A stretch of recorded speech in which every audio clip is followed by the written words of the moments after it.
Bonjour, bienvenue, je m'appelle Idriss et aujourd'hui nous allons regarder une des nouvelles fonctionnalités de ZBrush 2018. Il s'agit du mode Sculptris Pro. Alors, j'appelle ça un mode, on va prendre ce petit chien pour illustrer tout. Euh, J'appelle ça un mode car contrairement aux autres fonctions de ZBrush, contrairement à la plupart des fonctions de ZBrush, ce mode est activé en permanence. C'est-à-dire que si jamais vous aviez plusieurs subtools, plusieurs outils, et que vous activiez Dynamesh par exemple sur un outil, il ne serait pas actif sur un autre. Donc en fonction des subtools, on a des réglages différents. Et je compare ça à Dynamesh parce que Sculptris Mode, que l'on peut trouver ici, on clique en l'activant, et donc là on peut voir qu'en passant de l'un à l'autre, il reste actif. Sculptris Mode fonctionne un petit peu comme Dynamesh dans le sens où c'est une alternative pour créer de la topologie, créer de la géométrie.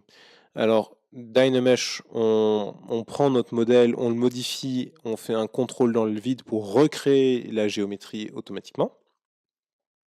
Et bien là, ça le fait à la volée, ça le fait en continu tout le temps. Donc ça a plusieurs avantages, notamment, par exemple, si jamais on désactive et que on prend l'outil Snakehook, qui est une variante de l'outil Move qui permet de tirer comme tirer sur de la pâte à modeler, et que l'on fait ceci, par exemple, si on voulait faire une corne, on peut voir qu'ici, il étire les polygones et il n'y a pas assez de géométrie, et du coup, ça fait un truc qui ressemble à rien, et c'est pas du tout ce que l'on voulait. Maintenant, si on active le mode Sculptris Pro et que l'on refait exactement la même chose, on peut voir que là, il crée automatiquement la géométrie à la volée. Alors, comment ça fonctionne? Eh ben, ça se base sur la taille de votre brosse pour déterminer la taille des triangles. Donc, par exemple, ici, si jamais je fais, on va reprendre Snakehook. Donc voilà, si jamais je fais ceci, on peut voir qu'il a fait des petits triangles, alors que si jamais je fais ceci, on peut voir qu'il fait des plus gros triangles. Donc ça, c'est quelque chose que l'on peut contrôler ici sous l'onglet Stroke. Il y a les options Sculptris Mode. Donc Adaptive Size, donc ça c'est la taille adaptive. Oh là là, le franglais. Donc ça c'est l'option qui permet de moduler la taille à la volée. Donc si jamais on le désactive, la taille sera constante, et elle, cette fois-ci, maintenant, elle est contrôlée par ce chiffre. Plus le chiffre est bas, plus les triangles seront petits, plus le chiffre est gros, plus les triangles seront gros. Et donc maintenant, si jamais je fais quelque chose, qu'importe la taille de ma brosse, le niveau de détail sera identique. Maintenant, le gros intérêt de Sculptris Mode, c'est justement de ne pas de varier la taille du niveau de détail. Cela permet d'avoir beaucoup plus de polygones dans les parties qui en ont besoin, tout en préservant la géométrie existante sur les autres parties. Donc là, on peut voir par exemple que la partie que j'ai extrait, l'espèce de bitonio sur le côté là, ça, on peut voir que les polygones, les triangles ont été créés sur le côté, mais on voit que tout le reste n'a pas été affecté. Et donc, si jamais on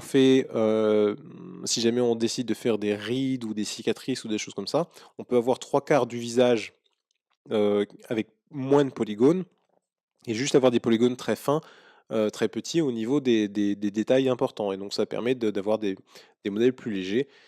Et du coup, c'est aussi très pratique pour créer de la géométrie si jamais on est en phase de concept. Par exemple, si jamais je prenais cette base pour créer une créature en se basant sur le chien, si jamais je désactive Sculptris Mode et que j'adoucis, que je smooth les oreilles, on peut voir qu'en fait, il déplace les polygones pour essayer d'adoucir la surface, mais il n'y arrive pas parce que la forme est telle que c'est compliqué. Et du coup, en fait, il ne fait que déplacer les polygones plutôt que modifier la topologie. Alors que si jamais j'active Sculptress Mode et que maintenant j'adoucis, on peut voir qu'en fait, il est en train de recréer toute la topologie. Je vais faire un tout petit peu plus grand. Voilà, il est en train de recréer toute la topologie et ça nous permet d'effacer comme ça des parties assez conséquentes. Par exemple, si jamais je voulais effacer la queue du chien, plutôt que de la sélectionner, de la séparer du corps, la supprimer, boucher le trou et refaire un dynamesh derrière, ce qui est beaucoup d'étapes, ben, juste avec l'outil Smooth, maintenant, je peux complètement l'effacer. Voilà. Et donc en quelques secondes, on peut faire quelque chose qu'on aurait fait en plein d'étapes. Donc très pratique pour effacer des morceaux. Et pendant qu'on y est, c'est aussi très pratique du coup pour effacer des morceaux en plein milieu de quelque chose. Par exemple ici. Là, je ne fais qu'effacer, je ne fais qu'adoucir. Et en fait, j'adoucis tellement que je finis par effacer. Donc si jamais vous aviez besoin de séparer de manière organique une partie de votre modèle, maintenant, grâce avec l'outil Shift, on peut très très facilement, et puis avec précision, là voilà, j'ai fait un masque, donc ça va séparer exactement là où je voulais. On peut très facilement séparer notre modèle en plusieurs morceaux, quelque chose qui aurait été beaucoup plus fastidieux à faire précédemment. Donc ça, c'est maintenant, voilà, si jamais on est dans le flow, on est dans la zone, on est en train de travailler, on est en train de sculpter, on est en train de chercher notre concept, notre forme, on peut tout faire, tout modifier, et on n'a pas besoin de réfléchir à comment est-ce qu'on va approcher tel ou tel problème, on continue. On sculpte, on efface, on construit, on tire, machin, et tout sera construit pour nous automatiquement. Et du coup, pour tout ce qui est phase de recherche, c'est extrêmement pratique. Et par exemple, si jamais vous deviez faire, par exemple, un- de l'eau, une éclaboussure d'eau, ou si jamais vous vouliez faire genre les Hadouken de Ryu dans les derniers Street Fighter, qui ressemblent plus à de l'eau, et ben si jamais vous sculptiez la masse, puis avec Snake Hook, vous tirez vous tirez tous comment dire, les petits filaments, tous les trucs qui sortent de votre Kamehameha, là, voilà, de votre Hadouken, voilà, tout ça qui est en train de se concentrer sur le point, et que après vous vouliez avoir juste des petites parties qui commencent à se séparer du flow de l'attaque, bah, du coup maintenant c'est quelque chose de très facile à faire. Quelque chose qui aurait été beaucoup plus fastidieux avant. Maintenant, on peut faire ça en quelques secondes et du coup avoir voilà, cet effet goutte d'eau qui se sépare, et tout en suivant la trajectoire et l'intention originelle de votre sculpture. Donc c'est vraiment, on est parti de ce que vous vouliez faire, donc le tourbillon d'énergie ou les coups d'eau qui rebondissent, etc. Donc là, vous sculptez la forme générale du mouvement de l'eau, et après, vous pouvez séparer des gouttelettes enfin. Donc ça, c'est quelque chose qui est très très facile à faire maintenant et qui était beaucoup plus compliqué à faire avant. Et du coup, qu'est-ce qu'il y a d'autre à voir? Donc on peut modifier le niveau de détail, on peut... Eh ben, oui, je crois que j'ai fait le tour. En fait, je parle, mais maintenant j'essaie de voir si j'ai oublié quelque chose. Donc voilà, très pratique si jamais, par exemple, oui, comme ça ne modifie pas la topologie existante, imaginons que vous ayez créé un modèle pour l'impression 3D. Donc vous l'avez coupé en morceaux pour qu'il puisse être imprimé et puisse après être remonté après. Donc vous avez mis en place des clés pour que les bras puissent s'accrocher correctement sur le corps. Vous avez passé beaucoup de temps à peaufiner ces petits détails-là. La pièce s'imprime parfaitement, mais votre directeur, votre client vous dit c'est super, le modèle est super, mais on aurait voulu que les cicatrices soient plus impressionnantes, ou on aurait voulu on aurait voulu une variante blessée du personnage ou il manque un petit détail quelque part, et ben maintenant, plutôt que de revenir à votre modèle de base et après retout faire le changement, redécouper tout, refaire les clés pour que toutes les pièces s'imbriquent parfaitement, bah maintenant vous n'avez plus besoin de le faire.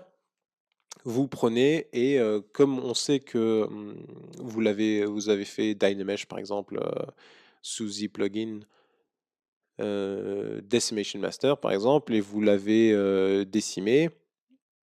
Oui, bon, bref, vous l'avez décimé, vous avez fait blablabla.